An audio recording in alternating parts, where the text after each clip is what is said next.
الحمد لله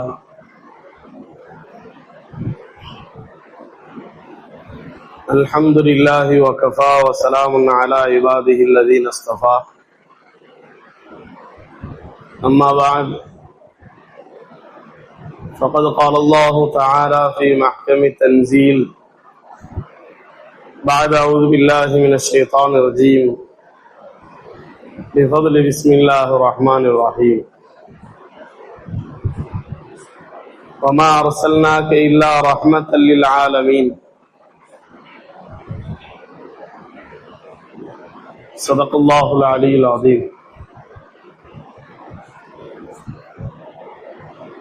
وقال نبينا صلى الله عليه وسلم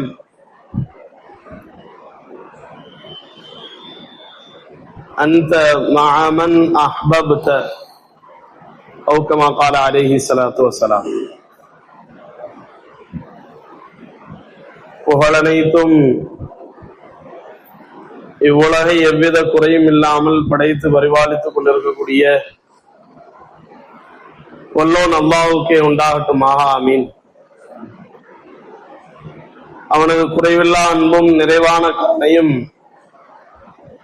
எம்பெருமானார் ரசூலுல்லாஹி ஸல்லல்லாஹு அலைஹி வஸல்லம் அவர்கள் மீதும் அவர்களை அவ்வழியே பின்பற்றிய சத்திய சஹாபாக்கள், தாபீன்கள், தபா தாபீன்கள், இன்னும் இந்த ஜும்மாவிற்கு வந்திருக்கக்கூடிய நம்மவர்கள் மீதும் வர இருக்கக்கூடிய இஸ்லாமிய சொந்தங்கள் மீதும் என்றென்றும் நின்று நிலவட்டுமாக. ஆமீன். கண்ணியமிக்க அல்லாஹ்வின் நல்லடியார்களே, அல்லாஹ் சுப்ஹானஹு வ தஆலா மனித படைப்பை மிக உன்னதமானதாக உயர்ந்த நோக்கத்திற்காக என்பதாக குர்ஆனில் வழிநடுக பேசுகிறான். நாம் இந்த மனிதனை வீண் விளையாட்டுக்காக படைக்கவில்லை. அஃபஹஸிபுதும் அன்னமா கலக்னாக்கும் ஆபஸா, உங்களை படைக்கப்பட்டதனுடைய நோக்கம் வீண் விளையாட்டிற்காகவா என்பதாக நீங்கள் எண்ணிக்கொண்டிருக்கிறீர்களா என்பதாக கேட்கிறார். மிக உயர்ந்த நோக்கம். அதே போன்று மனிதனுடைய படைப்பை பற்றியும் அல்லாஹ் சொல்லும் பொழுது, லகத் கலக்னல் இன்சான ஃபீ அஹ்ஸனி தக்வீம், நாம் இந்த மனிதனை அழகிய உருவத்தில் மிக தீர்க்கமான தோற்றத்தில் நாம் படைத்திருக்கிறோம் என்பதாக மனிதனுடைய படைப்பை பற்றியும் அல்லாஹ் சொல்லுகின்றார். ஆக மனிதனுடைய படைப்பும் அழகானது, மனிதன் இந்த பூமிக்கு வந்த நோக்கமும் மிக உயர்ந்தது. ஆனால் மனித குலம் தான் வந்த நோக்கத்தை புரிந்து தனக்கு கொடுக்கப்பட்ட நியாமத்துகளை தனக்கு யாரின் மூலமாகவெல்லாம் அல்லாஹ் நியாமத்துகளை அருட்கொடைகளை செய்திருக்கிறான் என்பதை மனித குலம் ஒரு கணம் யோசித்தால் மட்டும் போதும், அவரவர்களுடைய வாழ்க்கை அல்லாஹுக்கு பொருத்தமானதாக மாறிவிடும் என்பதில் எந்த ஒரு ஐயமும் இல்லை. தான் எந்த நபரை கொண்டு கண்ணியப்படுத்தப்பட்டிருக்கிறேன், நான் எப்படிப்பட்ட சமூகத்தில் வந்திருக்கிறேன், நான் எவ்வளவு மகத்தான நபியினுடைய உம்மத்தாக இருக்கிறேன் என்பதை மனித சமூகம் விளங்குவதற்கு கட்டாயமாக இருக்கிறது. கண்ணியமிக்க அல்லாஹ் நல்லடியார்களே, அல்லாஹ் சுப்ஹானஹு வ தஆலா நபியினுடைய ரிசாலத்தை பற்றி, கண்மணி நாயகம் ரசூலுல்லாஹி ஸல்லல்லாஹு அலைஹி வஸல்லம் அவர்களுடைய வருகையை பற்றி சொல்லும் பொழுது, வமா அர்ஸல்நாக இல்லா ரஹ்மத்தல் லில் ஆலமீன், உம்மை நாம் இந்த அகிலத்தாருக்கு ரஹ்மத்தாக அன்றி நான் அனுப்பவில்லை. உம்முடைய வருகை, உம்முடைய பிறப்பு, உம்முடைய தூதுத்துவம், உம்முடைய இறப்பு அத்துணையும் இந்த உம்மத்தினுடைய ரஹ்மத்தாக ஆக்கியிருக்கிறார். நாம் இந்த உம்மத்திற்கு உம்மை ரஹ்மத்தாக முழுவதுமாக ஆக்கி கொடுத்திருக்கிறோம். ஆனால் நம் சமூகம், இஸ்லாமிய சமூகம் நபியை விளங்காதது மிகப்பெரிய கேள்விக்குறியாக இருக்கு. நபியை நாம் எவ்வாறு விளங்கி இருக்கிறோம்? ரபியுல் அவ்வல் மாதம், இந்த மாதம் பிறந்துட்டாலே ஒரு தரப்பினர் நபியின் மீது புகழ் மாலை ஓதுவது கூடாது, அதற்கான சபைகள் அமைப்பதோ, அதற்காக வரிகளை கொண்டு, அழகான வரிகளை கொண்டு பாடுவதோ, அழகான வார்த்தைகளை கொண்டு துதி பாடுவதோ கூடாது என்பதாக முற்றிலுமாக நபியின் மீது உண்டான மொஹப்பத்தை, பிரியத்தை மக்களுடைய உள்ளத்திலிருந்து எடுத்து விட்டார்கள். ஒரு சமூகம் நபியினுடைய மொஹப்பத்து தான் நம்மளுடைய வாழ்க்கையினுடைய உச்சம், நபியினுடைய மொஹப்பத்திற்காக நாம் ஃபர்லை விட்டாலும் சரி பரவாயில்லை, நபியினுடைய மொஹப்பத்துடைய சபைக்காக நாம் ஃபஜ்ருடைய தொழுகை விட்டாலும் பரவாயில்லை, ஃபர்லை விட்டேனும் நபியினுடைய மொஹப்பத்தை நாம் அங்கீகரிக்க வேண்டும் என்பதாக ஒரு சமூகம் நிலை பெற்றிருக்கிறது. என்னைக்கு அல்லாஹ் நல்லடியார்களே, இஸ்லாம் நமக்கு போதிக்கக்கூடியது எல்லா விஷயத்திலும், எல்லா நபர்களுடைய காரியத்திலும் நீங்கள் நடுநிலையாக இருங்கள். நபியினுடைய மொஹப்பத்தா உள்ளத்தை விட இல்லை, உயிரை விட நபியின் மீது மொஹப்பத்தை வைக்க வேண்டும். ஆனால் அல்லாஹுடைய கட்டளைகளை நாம் ஒருபோதும் தவறவிட மாட்டோம். அல்லாஹுடைய கட்டளைகளின் விஷயத்தில் நாம் கவனக்குறைவாக இருக்க மாட்டோம். அதே போன்று நபியின் மீது புகழ்பாடுவதை நாம் தவிர்க்கிறோமா? அது இல்லை என்று சொல்லுகிறோமா? இல்லை. நாம் வாழ்நாள் முழுக்க நம்முடைய இரவையும் பகலையும் நபியினுடைய புகழுக்காக நாம் கழித்தாலும் நபிக்கு செய்ய வேண்டிய கடமை நாம் ஆற்றியவர்களாக ஆக முடியாது. ஆக இஸ்லாம் இதில் நடுத்தரத்தை எதிர்பார்க்கிறது. நாம் முதலில் நபியினுடைய மகத்துவத்தை வழங்க வேண்டும். என்னைமிக்க அல்லாஹ் நல்லடியார்களே, அல்லாஹ் சுப்ஹானஹு வ தஆலா நம்மளுடைய வருகையை, நம்மளுடைய படைப்பினுடைய நோக்கமே மஹ்ஷருடைய மைதானத்தின் வெற்றிக்காகத்தான் என்பதாக பதிவு செய்கிறார். அல்லதி கலக்கல் மௌத வல் ஹயாத, இந்த சமூகத்தை படைத்ததன் நோக்கம் என்னன்னு சொன்னா மௌத்துக்காகத்தான். நாம பிறந்ததனுடைய நோக்கமே மௌத்தாகத்தான் பிறந்துட்டோம். நாம இந்த உலகத்துல நிரந்தரமாக வாழ்வதற்காக பிறக்கிற, நாம இந்த உலகத்துல அனுபவிக்கக்கூடிய செல்வங்களோ அல்லது பிள்ளைகளோ அல்லது மனைவியோ அல்லது நாம வாழக்கூடிய வீடுகளோ அது நம்மிடமோ அல்லது நாம் அதனோடோ நிரந்தரமாக இருக்க போவதில்லை. மாறாக மௌத்தாகுவதற்காக நாம் பிறந்திருக்கிறோம். மௌத்துக்கு பின்பாக தயாரிப்பை நாம் எவ்வாறு செய்வது? மௌத்திற்கு பின்பாக நம்முடைய வெற்றிக்காக யாரெல்லாம் நமக்கு உதவ இருக்கிறார்கள், நம்முடைய வெற்றிக்காக விமோச்சனத்திற்காக யாரெல்லாம் நமக்கு உபகாரம் செய்ய இருக்கிறார்கள் என்பதை இந்த இஸ்லாமிய சமூகம் விளங்க வேண்டும், அதை புரிய வேண்டும். யாரும் நம்மோடு இருக்கக்கூடிய இந்த உலகத்தில் வாழக்கூடிய யாரும் நமக்கு உறுதுணையாக துணையாக இருக்க போறதில்லை. சூரா அபஸ் என்ற அத்தியாயத்தில் அல்லாஹ் தெளிவாக சொல்லுவான், கியாம நாள் ஆரம்பித்து விட்டால், சூர் ஓதப்பட்டு விட்டால், கேள்வி எனக்கு ஆரம்பமாக ஆக போகிறது என்ற செய்தி ஒவ்வொரு மனிதனுடைய காதில் வந்து விட்டால் அவன் யௌம யஃபிர்ருல் மர்உ மின் அஹீ, நம்ம விட்டு முதல்ல ஓடக்கூடிய நம்மளுடைய சகோதரன் தான். அல்லாஹ் தெளிவாக அந்த காட்சியாக தன்னுடைய குர்ஆன்ல பதிவு செய்கிறான். யாருக்காக நம்மளுடைய சொத்தை இழக்கிறோமோ, யாருக்காக தன்னுடைய வாலிபத்தை இழந்தோமோ, யாருக்காக தன்னுடைய வாழ்க்கை இழந்தோமோ, அந்த நபர்கள் எல்லாம் நாளை மறுமை நாளில் அல்லாஹ் சொல்லுகின்றான், யௌம யஃபிர்ருல் மர்உ மின் அஹீ, உம்முடைய சகோதரன் உன்னை விட்டு ஓடிடுவான். அடுத்ததாக அல்லாஹ் சொல்றான், வ உம்மிஹி வ அபீ, உன்னுடைய தாய் உன்னை விட்டு ஓடிடுவா.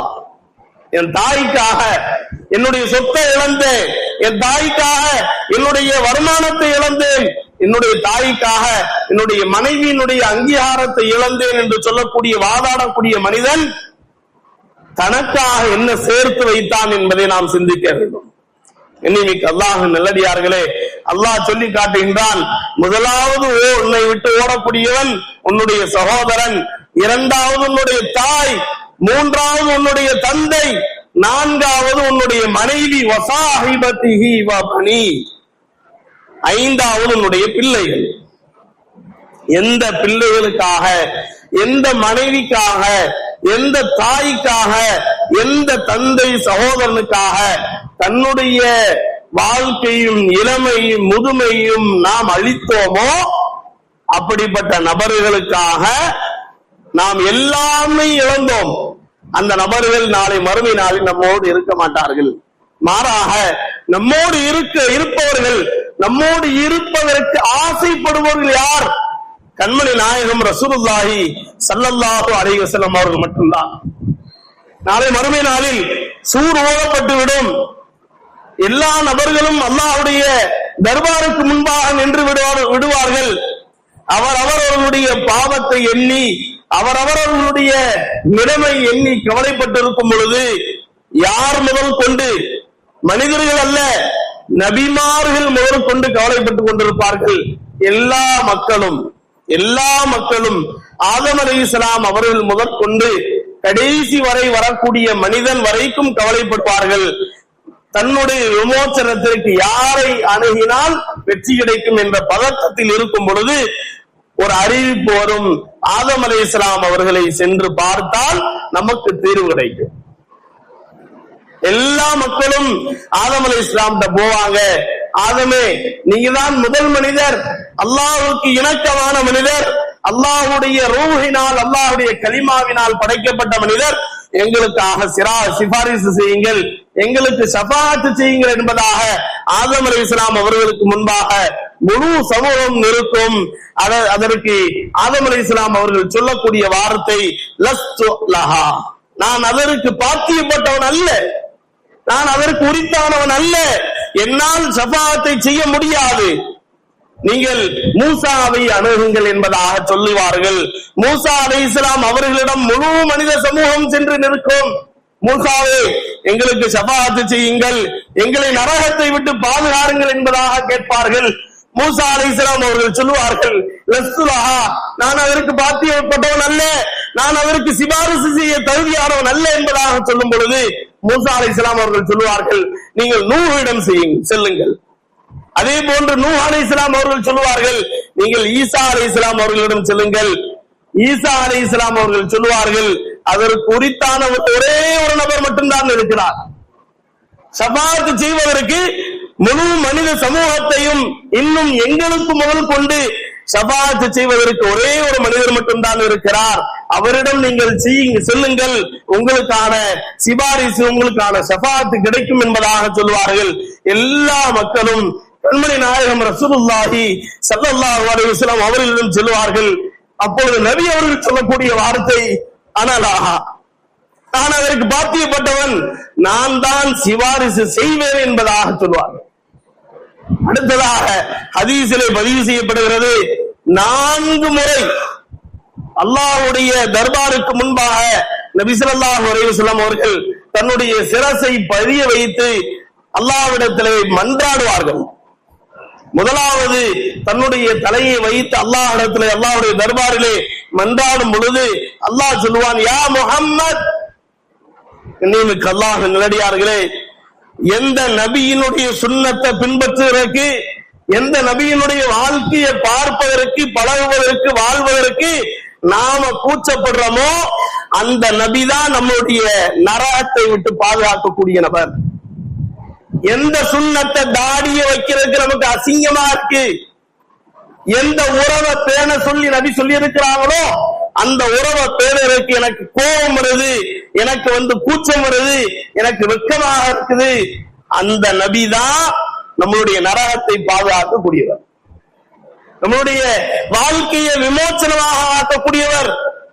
நபி ஸல்லல்லாஹு அலைஹி வஸல்லம் அவங்க அல்லாஹ்வுடைய தர்பார்ல வீழ்ந்து மன்றாடி அழுவாங்க, அப்போ அல்லாஹ் சொல்லுவான், யா முஹம்மத், முஹம்மதே இர்ஃபா ரஸக் சல் துஅதா, நீ என்ன கேட்கிறீங்களோ கேளுங்க, உங்களுக்கு நான் கொடுக்கிறேன் என்பதாக அல்லாஹ் சொல்லுவான். நபி அவர்கள் அந்த நாளில் 13 ஷஃபாஅத்தை செய்வார்கள். 13 வகையான நபர்களுக்கு அல்லாஹ்வுடைய அனுமதியோடு ஷஃபாஅத்தை செய்வார்கள். வேற யாரும் செய்ய மாட்டாங்க. நான் மனைவிக்காண்டி வாழ்ந்தாங்க, என்னுடைய மகனுக்காண்டி வாழ்ந்தேன், என்னுடைய தாய் தந்தைக்காண்டி, என் குடும்பத்துக்காண்டி வாழ்ந்தேன், இவர்கள் எல்லாம் உங்களுக்கு உதவி செய்வார்களா? இல்ல. நாளை மறுமை நாளில் கண்மணி நாயகம் ரசூலுல்லாஹி ஸல்லல்லாஹு அலைஹி வஸல்லம் அவர்கள் செய்யக்கூடிய ஷஃபாஅத்தை பற்றி சொல்லுகிறான். அவர்கள் தேடி தேடி வந்து செய்வார்கள். ஷஃபாஅத் என்பது தேடி தேடி ஒவ்வொரு நபராக, நீங்க என்னுடைய ஷஃபாஅத்துக்கு தகுதியானவர்கள், நீங்கள் எல்லாம் இந்த ஷஃபாஅத்து குறித்தானவர்கள் என்பதாக தேடி தேடி வந்து செய்யக்கூடிய ஷஃபாஅத்தை நாம் அதற்கு தகுதியாக இருக்கிறோமா என்பதாக நாம் பார்க்க வேண்டும். கண்ணியமிக்க அல்லாஹ்வின் நல்லடியார்களே, முதலாவதாக நபி அவர்கள் செய்யக்கூடிய ஷஃபாஅத்தை பற்றி பதிவு செய்யப்படுகிறது.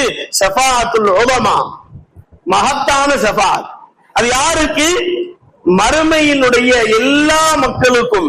யாரெல்லாம் மஹ்ஷருடைய மைதானத்தில் இருக்கிறார்களோ அந்த மக்களுடைய வேதனை, மஹ்ஷருடைய வீரியத்தை குறைப்பதற்காக நபி ஸல்லல்லாஹு அலைஹி வஸல்லம் அவர்கள் எல்லா மக்களுக்கும், யா அல்லாஹ், இந்த மறுமை நாளினுடைய வீரியத்தை, வேகத்தை, கொடூரத்தை குறைப்பாயாக என்பதாக அல்லாஹ்விடம் ஷஃபாஅத் செய்வார்கள்.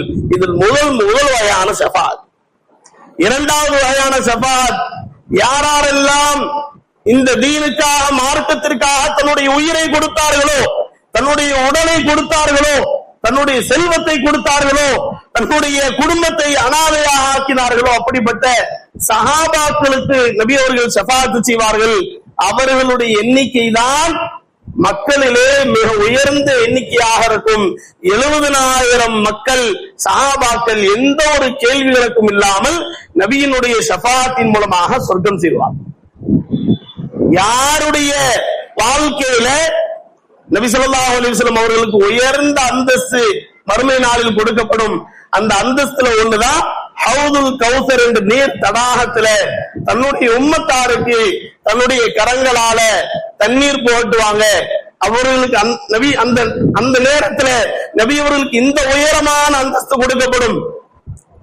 மஸ்ஜித் நபவியில் இருக்கக்கூடிய மெஹராபை அங்கு வைக்கப்பட்டு அந்த மெஹராபனுடைய உச்சியில நபி அவர்கள் இருந்து சொல்வார்கள், யாராருக்கெல்லாம் என்னுடைய ஷஃபாஅத் கிடைக்க வேண்டுமோ, என்னுடைய ஹவுதுல் கௌசருடைய நீர் கிடைக்க வேண்டுமோ, அவர்கள் கோலையை கொண்டு வந்து என்னுடைய நீரை பெற்றுக் கொள்ளுங்கள் என்பதாக சுப செய்தி சொல்வார்கள். அந்த நேரத்துல கண்ணியமிக்க அல்லாஹ்வின் நல்லடியார்களே, அந்த நேரத்துல மலக்குமார்கள் சில நபர்களை விரட்டுவாங்க. அந்த கோலை எடுக்க வேண்டாம், எடுக்க கூடாது என்பதற்காக அனுமதி இல்லை என்பதை சொல்லி மலக்குமார்கள் விரட்டுவார்கள். அந்த காட்சியை பார்த்த உடனே நபி அவர்கள் கேட்பார்கள், யார் அது? யாரை விரட்டுகிறீர்கள்? என்னுடைய நீர் தடாகத்தை விட்டு அந்த நபர்களை விரட்டக்கூடிய நபர்கள் யார்? அப்ப மலக்குமார்கள் சொல்வார்கள், யா ரசூலல்லாஹ், உங்களுடைய மௌத்துக்கு பின்பாக தீன் அழிஞ்சது, பள்ளியினுடைய சொத்து பறிபோனது, தீனுடைய மார்க்கம் இழிவாக்கப்பட்டது, எந்த நபருடைய வாழ்க்கையிலும் தீனுடைய வாடை கூட இல்ல. அப்படிப்பட்ட நிலைமையின் சமயத்துல இந்த மக்கள் எவ்வித முக சுழிவையும் காட்டாமல் இருந்தார்கள். ஐயோ தீன் அழியுது, அல்லாஹ் தீனுடைய வாலிபர்களுடைய வாழ்க்கையில தீன் இல்லாம போகுது, அவர்களுடைய இரவு போதையில கழியுது, பகலுடைய வாழ்க்கை மிக மிக மோசமாக கழியுது என்பதாக ஒரு சின்ன அளவு கூட கவலைப்படாத மக்கள் தான் இவர்கள். எனவே உங்களுடைய நீர் தடாகத்தில் நீர் பகுவதற்கும் இவர்கள் தடுக்கப்படுகிறார்கள். நபி அவங்க சொல்லுவாங்க, அவர்களை எங்களுக்கு முன்பாக காட்டாதீங்க, அவங்களே எனக்கு முன்பாக காட்டாதீங்க. கண்ணியமிக்க அல்லாஹ்வின் நல்லடியார்களே, முழு இரக்கமுள்ள நபி, முழு ஷஃபாஅத்தை பெற்றுத்தரக்கூடிய நபி, அந்த இடத்துல சொல்லக்கூடிய வார்த்தை, அந்த நபர்களை எனக்கு முன்பாக காட்டாதீங்க. அல்லாஹ் நம்மை பாதுகாப்பானாக. இரண்டாவது ஷஃபாஅத் சஹாபாக்களுக்கு கொடுக்கக்கூடிய ஷஃபாஅத். மூன்றாவது நபி ஸல்லல்லாஹு அலைஹி வஸல்லம் செய்யக்கூடிய நபர்கள், யாருக்கு கேள்விகளுக்கு அல்லாஹ் ஆரம்பிச்சு இவர் நரகம்தான், இவருக்கு நரகம்தான் என்பதாக வாக்களிக்கப்பட இருக்குதோ அப்படிப்பட்ட நபருக்கு நபி ஸல்லல்லாஹு அலைஹி வஸல்லம் அவங்க அல்லாஹ்விடத்துல மன்றாடி, யா அல்லாஹ் இவருக்கு சொர்க்கம் கொடு என்பதாக ஷஃபாஅத் செய்வாங்க. இன்னைக்கு அல்லாஹ் நல்லடியார்களே, கொஞ்சம் கூட குறைவாயிருச்சு, கொஞ்சம் பாவத்துல முன்ன பின்ன ஆயிருச்சு அப்படின்னா மனிதன் பயந்து கொண்டிருப்பான்.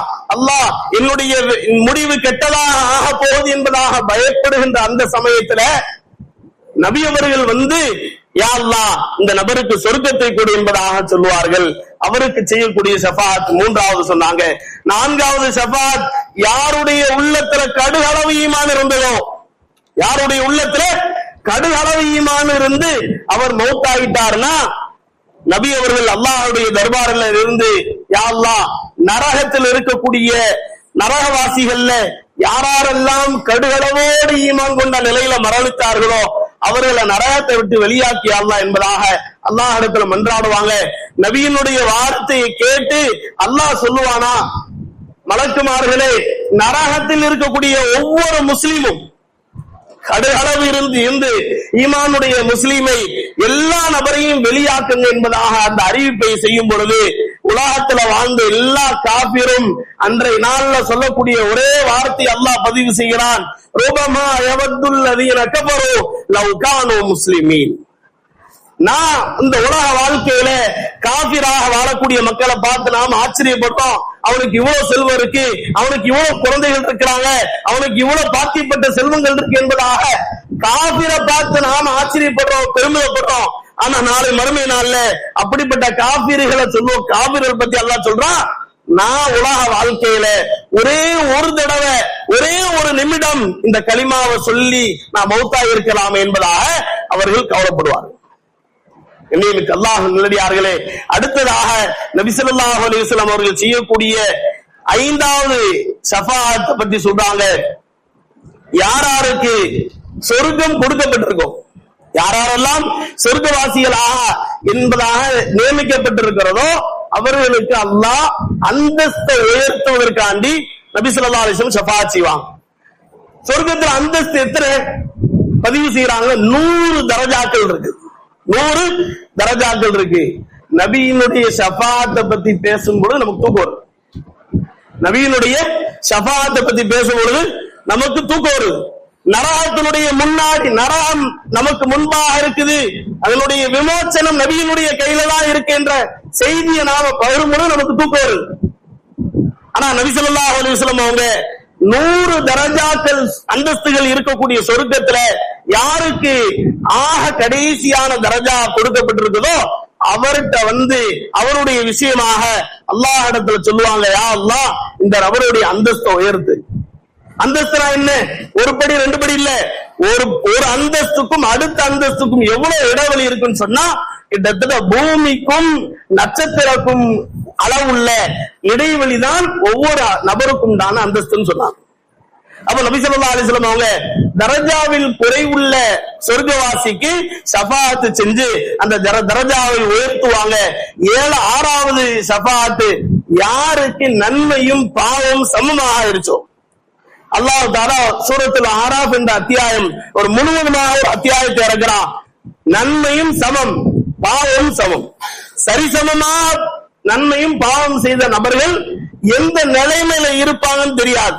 அவங்களுக்கு சொர்க்கமா அல்லது நரகமா என்ற தத்தளிக்கக்கூடிய அந்த நேரத்துல அல்லாஹ்விடத்துல நபி அவர்கள் ஷஃபாஅத் செய்வாங்க, யா அல்லாஹ் இந்த நபர்களுக்கு நன்மைகளை அதிகப்படுத்தி பாவங்களை குறை, நன்மைகளை அதிகப்படுத்தி இவர்களுக்கு சொர்க்கத்தை கொடு என்பதாக மன்றாடுவாங்க.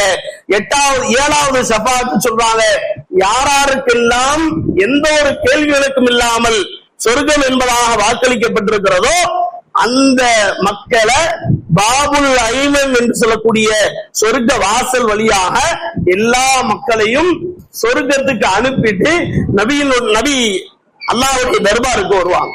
என்னைமிக்க அல்லாஹ் நல்லடியார்களே, அடுத்த ஷஃபாஅத், யாருடைய வாழ்க்கையில லா இலாஹ இல்லல்லாஹ் மட்டும் சொல்லி, லா இலாஹ இல்லல்லாஹ் மட்டும் சொல்லி வேற எந்த அமலும் செய்யல, தொழுகல, நோன்பு வைக்கல, எந்த ஒரு கடமையும் செய்யல, அப்படிப்பட்ட நிலையில மௌத்தா இருப்பாரோ அவர்களுக்கு நபி அவர்கள் ஷஃபாத் செய்வாங்க.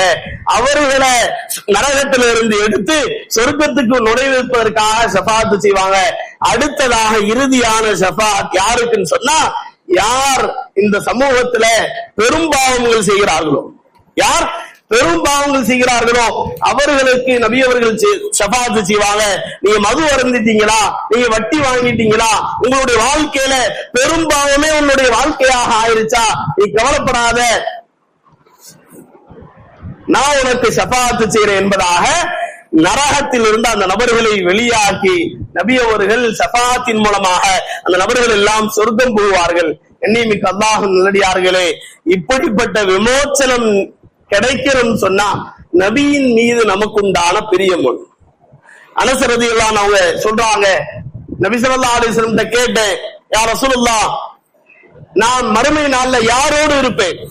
நபி மறுமை நாள்ல யாரோடு இருப்பேன்?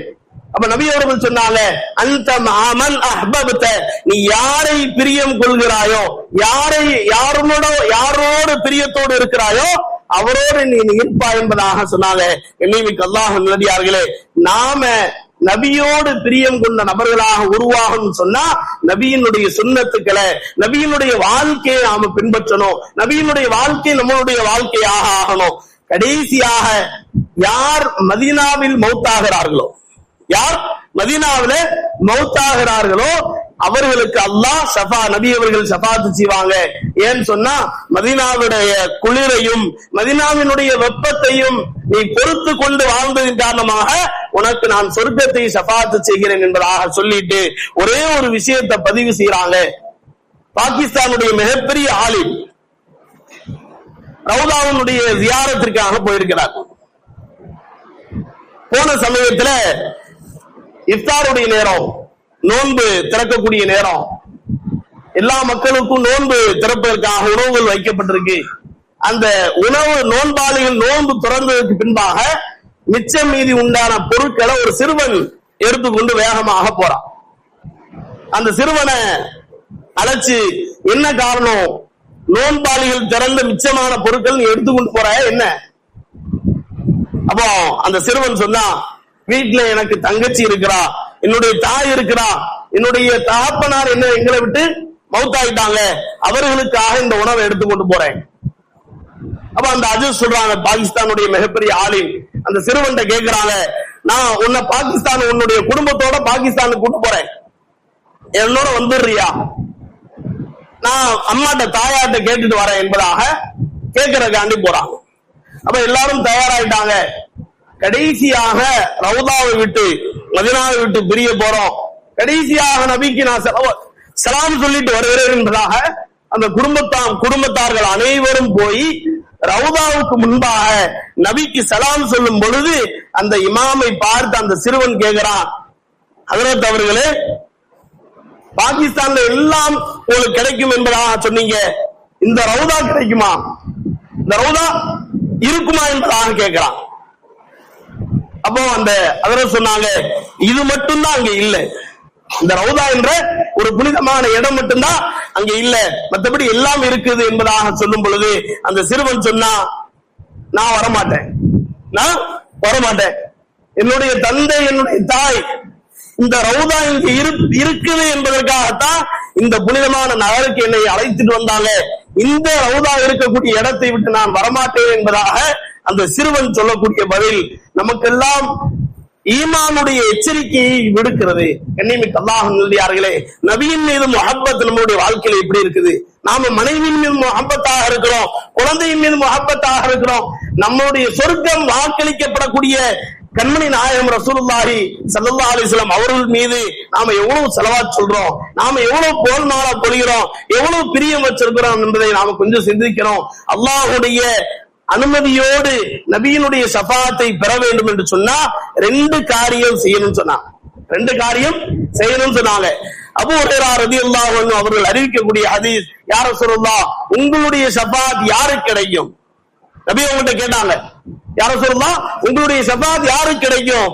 நபி ஸல்லல்லாஹு அலைஹி வஸல்லம் சொன்னாங்க, அபூ ஹுரைராவே, ஒண்ணு கலிமாவுடைய வாழ்க்கையோடு ஈமானுடைய உணர்வோடு ஈமானுடைய வாழ்க்கையோடு நீ வாழ்ந்துட்ட அப்படின்னா என்னுடைய ஷஃபாத் கிடைக்கும். இரண்டாவது, பாங்கு சொல்லும் பொழுது, முஅத்தின் பாங்கு சொல்லும் பொழுது யார் அவர் சொல்லக்கூடிய வார்த்தையை திரும்ப அதே வார்த்தையை சொல்லுவாரோ அவருக்கு என்னுடைய ஷஃபாத் கிடைக்கும் சொன்னாங்க. நியமிக்கதாக நடிகார்களே, சின்ன சின்ன அமல்களின் மூலமாக, சின்ன சின்ன சுன்னத்துகளின் மூலமாக நபியினுடைய ஷஃபாத் நமக்கு கிடைக்கக்கூடிய பாக்கியம் இருக்கிறது.